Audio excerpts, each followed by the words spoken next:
اتصدمت صدمة عمري لما جوزي دخل عليا بيتي وفي ايده عروسته الجديدة اللي هي بنت عمه وكمان صاحبة عمري الوحيدة. بصيت ليهم وسكت شوية وبعدين قلت لهم هو في ايه؟ ردت عليا صاحبتي وقالت لي اصل حبينا نعرفك انت اول واحدة لان ده حقك، احنا اتجوزنا. رد بعدها جوزي على طول قال لي سارة حبيبتي انا اتجوزت هالة بنت عمي علشان عارف انك بتحبيها او هتكونوا مع بعض زي الاخوات. قلت بزعيق وانهيار انت اتجننت؟ انت اتجننت يا حسين؟ اتجوزت عليا؟ وقتها دخلت في حالة صعبة جدا من الصدمة ودموعي خانتني وما كنتش عارفة اصلا انا بقول ايه ولا بعمل ايه ولا انا اصلا فين واللي انا فيه ده حلم ولا حقيقة. بعدها لقيت حسين بيقول لي وبيزعق وطي صوتك يا سارة، هالة بنت عمي وانا اولى بيها من الغريب وانت خلفيتك كلها بنات وانا عايز ولاد. ده غير بقى اهمالك في نفسك واهمالك معايا ووزنك الزايد. انا من الصدمه ما قدرتش ارد ولا انطق ولا حرف، جريت على اوضتي وقفلت الباب على نفسي وبدات الم هدومي انا وبناتي واتصلت ببابايا وقلت له يجي فورا من غير ما احكي له اي حاجه. بعد شويه جه بابا وسمعته بيقول لحسين في ايه يا حسين؟ ساره اتصلت بيا وهي بتعيط، ايه اللي حصل؟ ردت هالة وقالت له انا هقولك يا عمي، انا وحسين اتجوزنا والهانم بنتك زعلانه علشان كده. رد بابا بصدمه انت بتقولي ايه؟ انت اتجوزت على بنتي يا حسين وكمان من صاحبه عمرها؟ رد حسين وقال لي بابا يا عمي بنتك ما بقتش بتهتم بيا ولا بالبيت وكمان خلفتها بنات وانا عايز ولاد. رد بابا وقال لحسين انت انسان جاهل ومتخلف وفي حد لسه بيفكر كده؟ انا هاخد بنتي وبناتها وهمشي من هنا حالا، الطلاق هتوصلني انت فاهم؟ خرجت انا وقتها وقلت لبابا انا جاهزه وروحت فعلا مع بابا.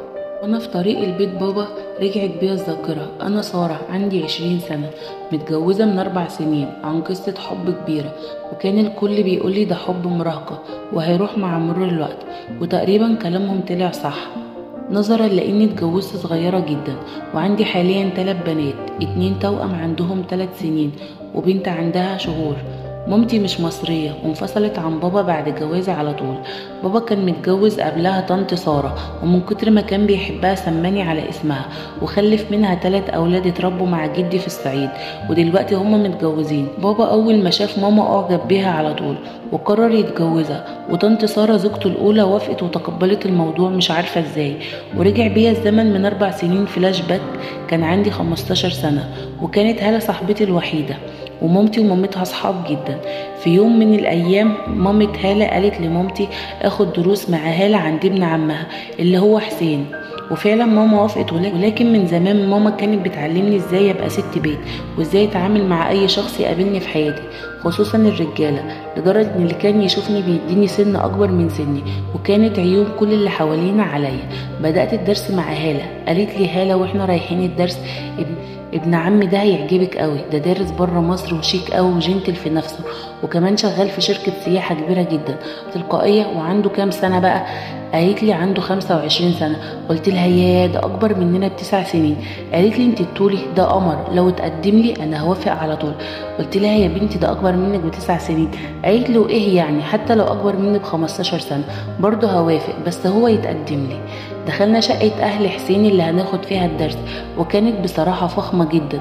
وأول ما دخل علينا حسين لقيته شاب وسيم جدا، بصراحة حبيته من أول نظرة وكمان لقيت نظراته ليا مش طبيعية، حسيت إنه بيبادلني نفس الشعور. قال حسين هالة هي فين صاحبتك؟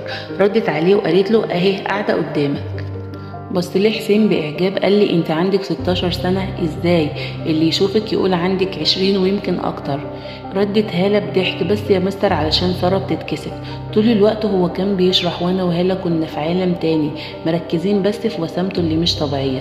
فضلت ابصله كتير وهو يبصله ويبتسم. بعد شوية هالة استأذنت تدخل الحمام، لقيت حسين قرب مني وقال لي انت ما بتتكلميش ليه؟ رديت عليه وقلت له بخجل اتكلم اقول ايه؟ قال لي قولي اي حاجه سمعيني صوتك الحلو وخلاص. اول ما قال لي كده لقيت نفسي كاني في عالم تاني وحرفيا اعجابي بيه زاد. مرت اسابيع وشهور واعجابي بيه كل يوم كان بيزيد وعلاقتنا اتطورت وبقت قويه بشكل ملحوظ. بعد فتره اكتشفت ان الناس بقت تتكلم علينا وطلعت هالة هي اللي بتحكي كل حاجه علينا مع اي حد. حسيت الدنيا اسودت في وشي وبطلت اتواصل مع حسين فتره. بعد اللي عرفته لقيته بعت لي رساله انت هتمشي ورا كلام الناس يا ساره؟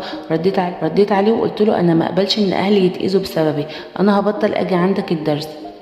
رد حسين وقال لي لا يا ساره انا ما اقدرش اسيبه. قلت له انا لازم اعمل كده علشان مصلحتنا. رد وقال خلاص يا ساره انا عندي الحل، انا هتكلم مع باباكي واخطبك رسمي ونشوف بقى مين من الناس هيقدر يفتح بقه بعد كده ويتكلم عليكي تاني. قلت له بفرحه بجد يا حسين؟ رد عليا وقال لي ايوه يا عيون حسين. وفعلا بعد فترة كلم بابا، لكن بابا كان شايف اني لسه صغيرة وكان رافض الموضوع تماما. وكمان طنط سارة مرات بابا كانت رافضة، ولكن مامتي كانت موافقة وبشدة لانها كانت عايزة تجوزني وتطمن عليا علشان تتطلق من بابا. وفضلت تتحايل وتزن على بابا علشان يوافق، خصوصا لما عرفت اني فرحانة قوي وموافقة. بعدها بابا كلم اخواتي وجدي وشارهم في الموضوع وقالوا له انهم موافقين لان البنت ملهاش غير بيت جوزها. اتجوزت انا وحسين وعشت معاه احلى ايام عمري، ومن اول سنة جواز كنت حامل وجبت التوأم. لكن بعد كده المشاكل بينا بدأت تزيد، مع اني كنت بحاول افهمه على قد ما اقدر. وقتها اخدت اسوأ قرار في حياتي، وهو ان اسيب دراستي واتفرغ لبيتي وبناتي. كل ده كانت ذكرياتي اللي مرت قدام عيني وانا راجعه بيت ابويا بخيبه امل كبيره. في الوقت ده لقيت بابا بيقول لي قومي يا بنتي احنا وصلنا. طلعت شقة بابا لقيت طنط سارة بخضة بتقول لي يا خرابي انت رجعتي تاني، هو احنا مش كنا خلصنا منك ومن مشاكلك؟ اول ما شفتها اترميت في حضنها وعيطت. لقيتها بتقول لي في ايه يا سارة؟ ايه اللي حصل؟ جوزك عمل معاكي ايه تاني؟ رد بابا على مراته وقال لها خدي الشنط دي وخدي سارة والبنات دخليهم اوضتهم يناموا. ردت طنط سارة وقالت حاضر. تعالي يا سارة، تعالي يا بنتي ربنا يسامح اللي كان السبب. دخلتنا الأوضة وقالت لي ايه يا سارة ايه اللي حصل؟ قلقتيني يا بنتي. رديت عليها وقلت لها مش وقته يا طنط، مش هقدر احكي حاجه دلوقتي. قالت لي خلاص يا بنتي نامي دلوقتي والصباح رباح. وخرجت من الاوضه. نيمت بناتي وقعدت اعيط بهستيريا، مش قادره اتخيل اللي تعرضت له واللي شلته وانا لسه في اول عمري. خرجت طنط سارة وسألت بابا ايه اللي حصل. قالها بابا انا هطلقها منه. تخيلت اتجوز عليها صاحبتها هالة. من الصدمة طنط سارة ما كانتش عارفة تقول ايه. سكتت شوية وقالت ده طلع قليل اصل، مفيش حد في جمالها والف واحد يتمنوه. راضي بابا عليها وقال انا خايف عليها قوي. قالت له الشدة بتعلم واكيد فترة وهتعدي وان شاء الله هتبقى كويسة. رد عليها بابا وقال مفيش حد في حنيتك، انت احن عليها من امها. قالت له الله يسامحها، سابت بنتها وجوزتها صغيرة وراحت تشوف حياتها. قال لها بابا انا لا يمكن اسيبها ترجع لحسين تاني ابدا. قالت له انا هحطها في عناية هي وبناتها ما تشيلش همها. كنت في اوضتي وسامعة كل كلامهم. وقتها حسيت فعلا يعني ايه سند في الحياة. بابا كان دايما واقف في صفي وبيدعمني، وطنط سارة حنونة جدا عليا، ويمكن دي اكتر حاجة ادتني ثقة بنفسي. نمت وقمت تاني يوم الصبح على صوت بابا بيصحيني علشان اصلي الفجر.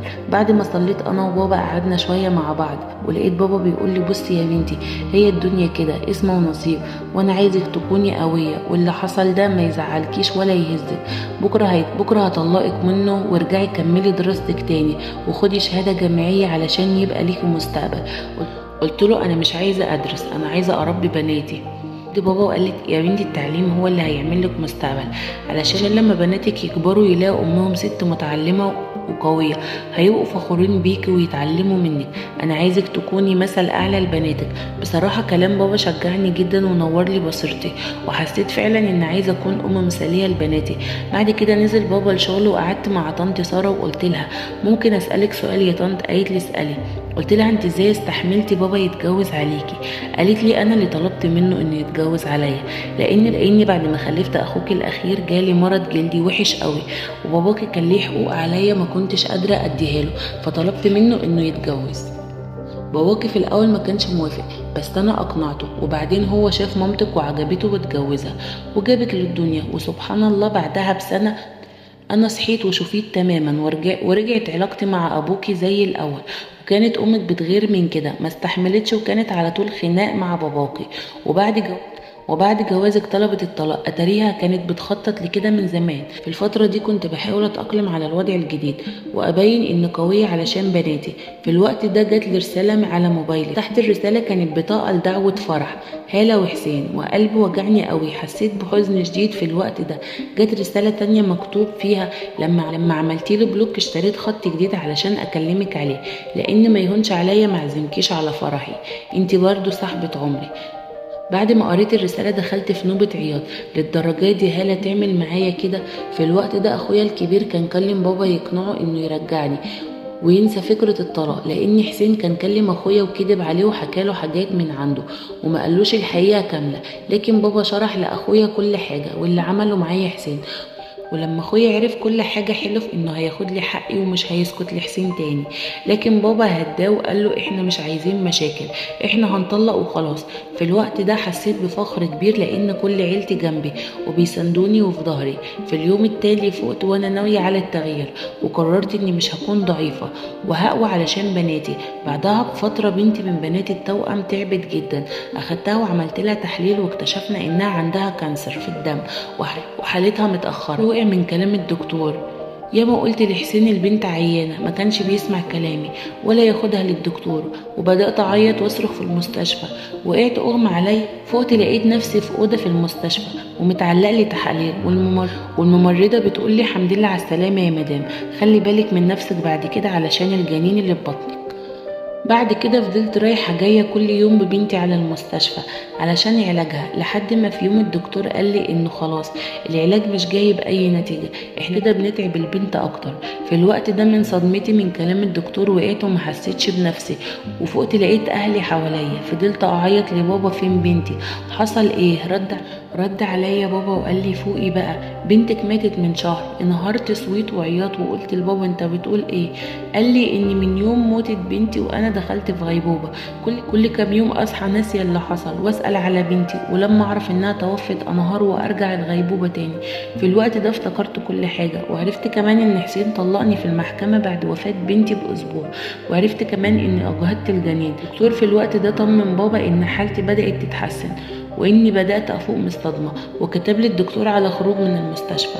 وعدت بعد كده فترة ما قدرتش اقول اني كنت بتحسن فيها، ولكن كان لازم ابين اني احسن علشان بناتي واهلي اللي تعبوا وزعلوا جدا علشاني. وفي يوم صحيت على صوت حد غريب قاعد مع بابا بره، خرجت نده عليا بابا وعرفني بالمهندس اشرف، وعرفت منهم ان جارنا الجديد اللي ساكن من 3 اسابيع. بعد كده عدى شهور وانا زي ما انا مفيش جديد، وفجأة لقيت تليفوني بيرن، بفتح طلعت هبة صاحبتي، اطمنت عليا وعلى بناتي وقالت لي ما تعرفيش اخر الاخبار؟ قلت لها مش مهتمه. قالت لي شكلك ما تعرفيش ان هاله اتطلقت.